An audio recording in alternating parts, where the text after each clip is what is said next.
बाबरी विध्वंस पर सियासी घमासान जारी है। साध्वी निरंजन ज्योति ने कहा है कि विध्वंस नहीं, कलंक का ढांचा ढहाया गया था। उन्होंने इस बात का जिक्र किया और कहा कि 6 दिसंबर के दिन सरयू का पानी लाल हो गया था। भारत एक्सप्रेस संवाददाता स्कंदिता मिश्रा ने साध्वी निरंजन ज्योति से खास बातचीत की, आप भी सुनिए। आज बाबरी विध्वंस का दिन है जो कि काफी ज्यादा विशेष है। हमारे साथ बात करने के लिए साध्वी निरंजन ज्योति जी, सबसे पहले तो आपका वेलकम। और दूसरी चीज मैं कहना चाहूंगी कि इसी पे सवाल पूछ लेते बाबरी विध्वंस को लेकर क्या कुछ कहना चाहेंगे, क्योंकि लगातार अब बाबरी की नींव रखी जा रही है।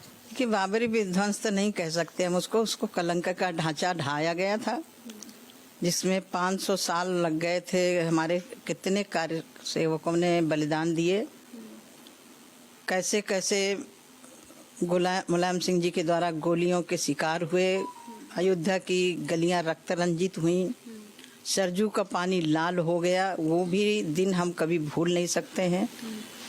और 6 दिसंबर हमारे लिए गर्व का दिन था, शौर्य का दिवस था। शौर्य के कारण वो कलंक का ढांचा गिरा।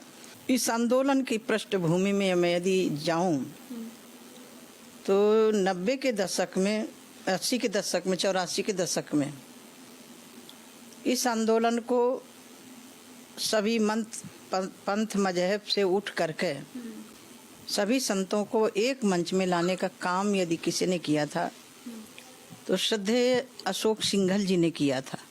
उसका परिणाम ये हुआ कि पूरा देश आंदोलित हुआ।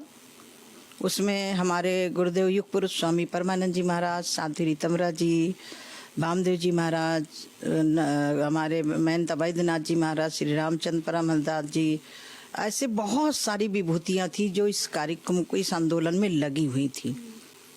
और हम लोगों को विश्वास था कि शायद ये हम लोगों के सामने ही दर्शन करने का अवसर प्राप्त होगा।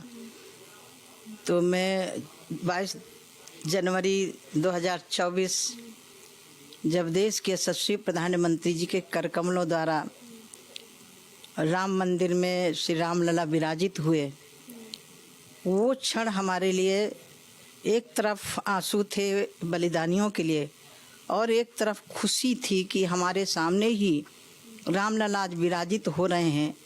जो विभूतियाँ बलिदान हुए वो शायद उनकी जहाँ भी होंगे खुश हो रहे होंगे कि हमारे सामने ये बना, क्योंकि एक आक्रांता के द्वारा मंदिर तोड़ा गया था, कलंक का ढांचा था। उसको हम बाबरी मस्जिद तो कह ही नहीं रहे।